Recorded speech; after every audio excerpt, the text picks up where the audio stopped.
Okay, let's start without wasting time. आज हम लोग ऑप्शन बाइंग के बारे में कुछ टिप्स देखेंगे कि ऑप्शन बाइंग्स करते वक्त आपको क्या ध्यान रखना चाहिए, कितना कैपिटल आपको डिप्लॉय यानी कितना कैपिटल आपको लगाना चाहिए टुवर्ड्स ऑप्शन बाइंग। ठीक है, कब ऑप्शन बाइंग करनी चाहिए, कब ऑप्शन बाइंग नहीं करनी चाहिए वो भी देखेंगे।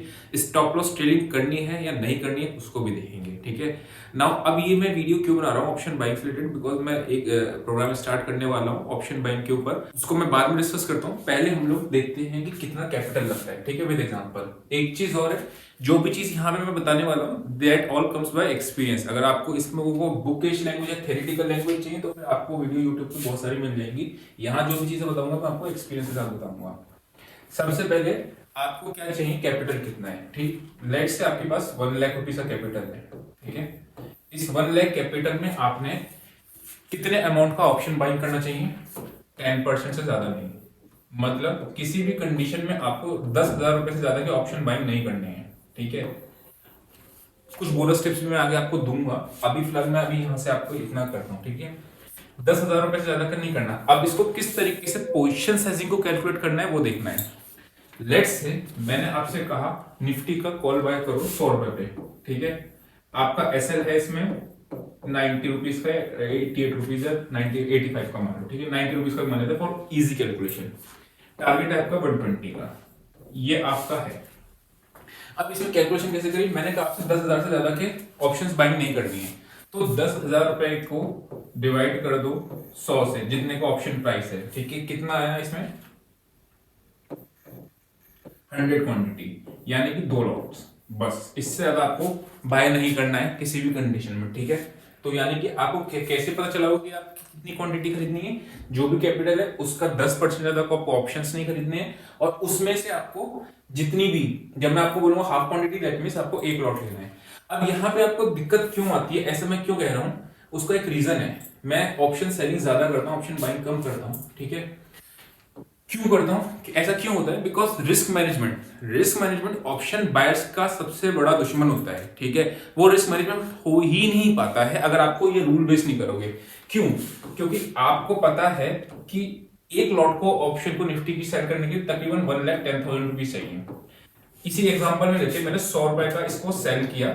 ठीक है, मेरा टारगेट है 80 रुपीज का और मेरा एसएल है 110 का। इसी एग्जांपल को हमने उल्टा कर दिया। ठीक है, तो मेरे पास ऑटोमेटिकली एक ही लॉट आने वाली है, ये 2 लॉट आएंगे। अगर मैं इसमें मार्जिन बेनिफिट लूंगा दूर की कॉल को बाय करके, तो मार्जिन बेनिफिट के बाद में मेरे को 50,000 रुपए का पड़ेगा, यानी 2 ही लॉट आएंगी। आएंगे ही 2 लॉट, चाहे कुछ कर लो। और आपके केस में क्या होगा मालूम है? आप रिस्क मैनेजमेंट नहीं करोगे और इसमें आप मतलब ऑप्शन बायर। ठीक है, आप क्या करोगे? 1 लाख रुपए की सारी कॉल्स खरीद लोगे। कितनी आ जाएंगी? 1,000। तो अब जब 1,000 रुपए का एसएल कटेगा तो 10,000 रुपए लगेंगे, जिसका मतलब क्या है आपका कि 10% ऑफ द कैपिटल लूज करोगे। देखो, स्टॉक मार्केट में ना हमेशा लॉस पहले देखा जाता है, प्रॉफिट बाद में देखा जाता है। आपके दिमाग में 20,000 रुपए का प्रॉफिट होगा, लेकिन अगर एसएल कट गया, 4 एसएल कट गया, तो आपकी आधी कैपिटल उड़ गई, बराबर। तो वो चीज गलती नहीं करनी। तो पोजीशन साइजिंग मैंने आपको बताई। नेक्स्ट पॉइंट आता है आपका स्टॉप लॉस ट्रेडिंग का। नाउ मैं ऑप्शन बाइंग में स्टॉप लॉस ट्रेडिंग नहीं करता हूँ। मैं अभी आपको पूरा इसके पीछे का एग्जांपल दूंगा, रीजनिंग हुआ। मैं आपसे कितनी बार, 1000 बार बात करता हूँ कि स्टॉप लॉस ट्रेड करो, स्टॉप लॉस ट्रेड करो, स्टॉप लॉस ट्रेड करो, लेकिन इसमें नहीं करता। ठीक, क्यों नहीं करता? अभी का एग्जांपल लेते हैं। मैंने एक फ्राइडे को ट्रेड लिया था। ठीक है, आपको चार्ट पे दिख रहा होगा कि मुझे, अच्छा, थर्सडे को मैं शॉर्ट पोजीशंस में गया था, मुझे को लॉसेस लग गए थे मॉर्निंग में खुलते ही। जब भी ऐसी कंडीशन आती है, मैं भी सेटअप नहीं समझा रहा हूँ कि वो सेटअप क्या होता है, मैं सिर्फ आपको यहाँ की एक्सप्लेनेशन देना चाह रहा हूँ। ठीक है, मुझे पता था कि यहाँ पे ओपनिंग एज ब्रेकआउट की स्ट्रेटेजी बहुत तगड़ा काम करेगी, तो मैंने क्या था, ऑप्शन बाइंग करनी है। उस केस में थोड़ा सा अग्रेसिव, मेरा बैंक निफ्टी में 40,500। ठीक है, ये मैंने कॉल बाय की थी अराउंड 393 रुपीज पे। ठीक, इसमें मेरा एसएल था 360 रुपीज का और मेरा टारगेट था 480 के आसपास का। ठीक है, लेकिन मैंने क्या करा था, इसको 490 पे लगा दिया।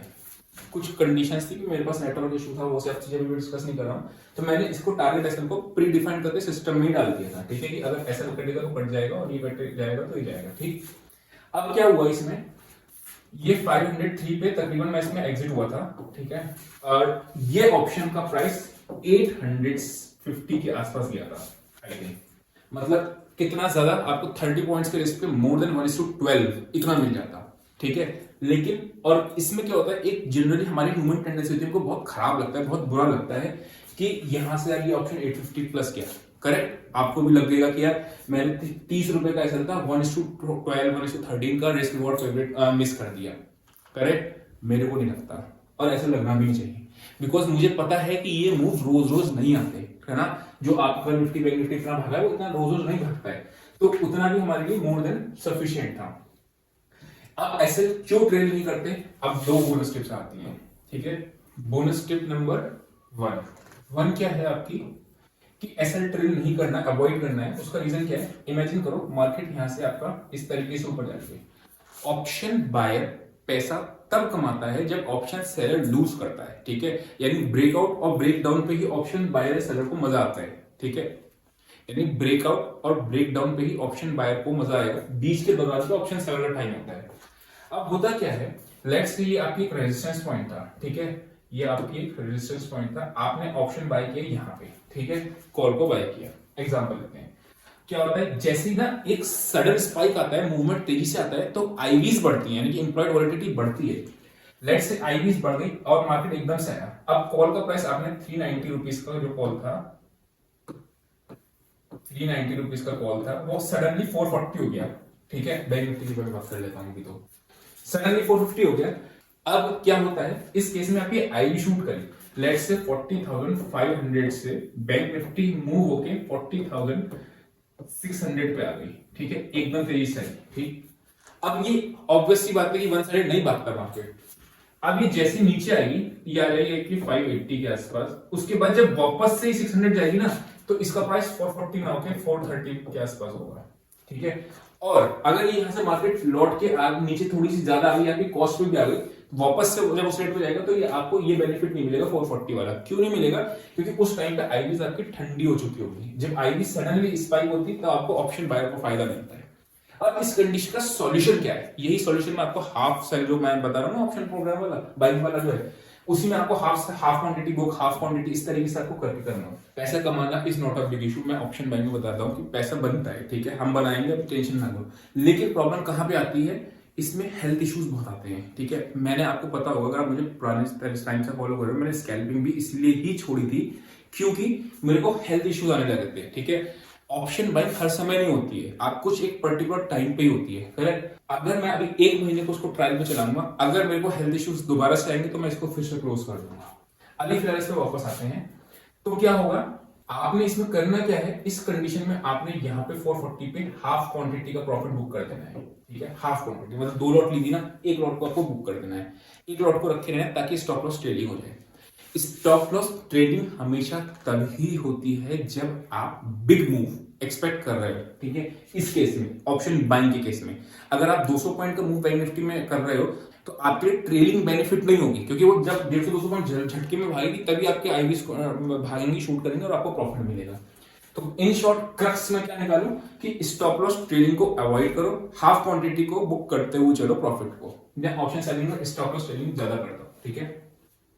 सेकंड टिप क्या है, होल्डिंग ऑफ ऑप्शन बाइंग, ठीक है। ऑप्शन बाइंग को मैं होल्ड करना बिल्कुल भी प्रेफर नहीं करता हूं। आपको मैंने एक बात बताई हुई है, ठीक है, कि अपने विनिंग ट्रेड्स को कैरी करो, ठीक है। लेकिन मैं ऑप्शन बाइंग का विनिंग ट्रेड भी अगले दिन कैरी नहीं करता हूं। मैं जनरली आपसे कहता हूं कि T+1 यानी आज होल्ड कर लो और कल होल्ड कर लो, इससे ज्यादा ऑप्शन बाइंग को होल्ड नहीं करना है।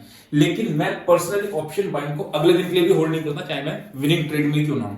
सिर्फ एक कंडीशन में होल्ड करता हूं, अगर मुझे लेट्स से ये वाला 390 रुपीज वाला ऑप्शन बाय किया, क्लोजिंग दे रहा है नियर 440 के आसपास, और मुझे लगता है कल भी तेजी कंटिन्यू रहने वाली है, तब मैं इसके ऊपर की कॉल, मतलब 40,500 की कॉल हमने बाय करी थी, 41,100 की कॉल को शॉर्ट कर दूंगा, तब तो मैं होल्ड करूंगा, वरना मैं इसको होल्ड नहीं करूंगा, चाहे कुछ हो जाए।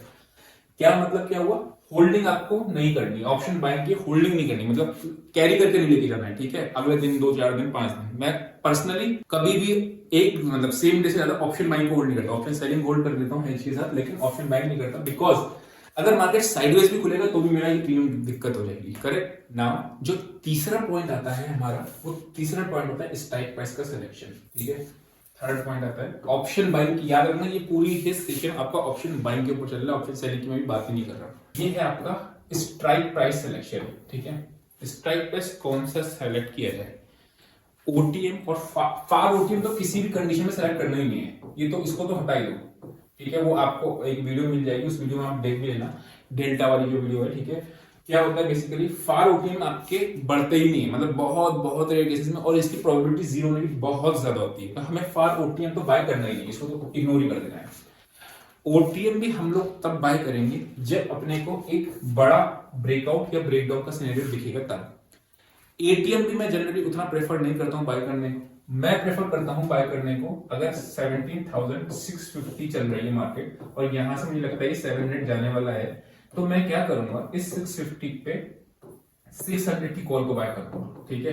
क्योंकि एक चीज आप हमेशा ध्यान रखना, मैंने आपको स्टार्टिंग में एक बार बताई थी कि ऑप्शन बायर का पैसा वहां बनता है जहां ऑप्शन सेलर अपना पैसा लूज करता है, सिंपल इतना था।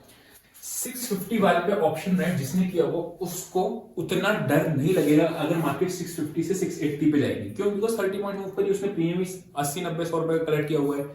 लेकिन जिसने 600 की कॉल को राइट किया हुआ है, थोड़ा सा आइटम, उसकी हालत खराब हो जाएगी। बिकॉज डेल्टा, जितना आप ऑप्शन चेन आपको वीडियो में दिख रही होगी, जितना इतना मनी जाओगे डेल्टा आपका इंक्रीज होता जाता है ना, तो इसका डेल्टा तेज होगा एज कंपेयर टू इसका, ठीक।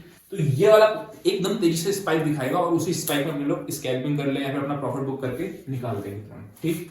तो स्पाइक पे सिलेक्शन क्या करनी, slight ITM, slight, deep ITM क्यों नहीं करनी, ठीक है। आपको ऑप्शन चेन में सारी चीजें सेग्रीगेटेड करके दिख रही होंगी कि आईटीएम कौन सा है, ओटीएम कैसा है। डीप आईटीएम क्यों नहीं बाय करनी है, क्योंकि वो आपका फ्यूचर बन जाता है। अब फ्यूचर में आपको पता ही है रिस्क कितना होता है, ठीक है। आपका जितना अंदर जाओगे नियरली डेट आपका 1 के पास जाएगा, और इक्विवेलेंट फ्यूचर में आपको फिर पोजीशन साइजिंग रिस्क मैनेजमेंट का इशू होने लगेगा। तो डीप आईटीएम नहीं है, स्लाइड आईटीएम सेलेक्ट स्ट्राइक पर स्लाइड आईटीएम। अच्छा, सेकंड चीज क्या है, ऑप्शन बाइंग का जो भी है मैं प्रोग्राम बता रहा हूँ, उसका नोटिफिकेशन आएगा, जब भी आएगा पता चल जाएगा आपको मैं। लेकिन मैं इसको कंटिन्यू करूंगा या नहीं करूंगा, उसको मैं फिर यही बता रहा हूँ कि मैं इस पे अपना हेल्थ इश्यूज को देख के ही करूंगा कि हाँ अगर हेल्थ इश्यूज नहीं आ रहे, वरना 1 महीने का पायलट रन चला के देखेंगे, ठीक है। ऑप्शन बाइंग में भी पैसा बनता है आपको, अगर देखोगे लास्ट ईयर मैंने जुलाई में 1 महीना ट्रेडिंग करी थी ऑप्शन बाइंग वालों के लिए भी, तो अराउंड 60,000 की 50,000 की कैपिटल को 63,000 64,000 किया था 1 मंथ के अंदर, ठीक है ना। तो वो उसमें बनता है, उसमें भी दिक्कत नहीं है। लेकिन दिक्कत कहाँ पे आती है, सिर्फ और सिर्फ आपको स्क्रीन टाइम बहुत ज्यादा बढ़ जाता है, करेक्ट। तो वो वाली चीज है। तो आई होप आपको बात समझ में आई होगी। आज भी इतना ही, see you next session, till then bye bye.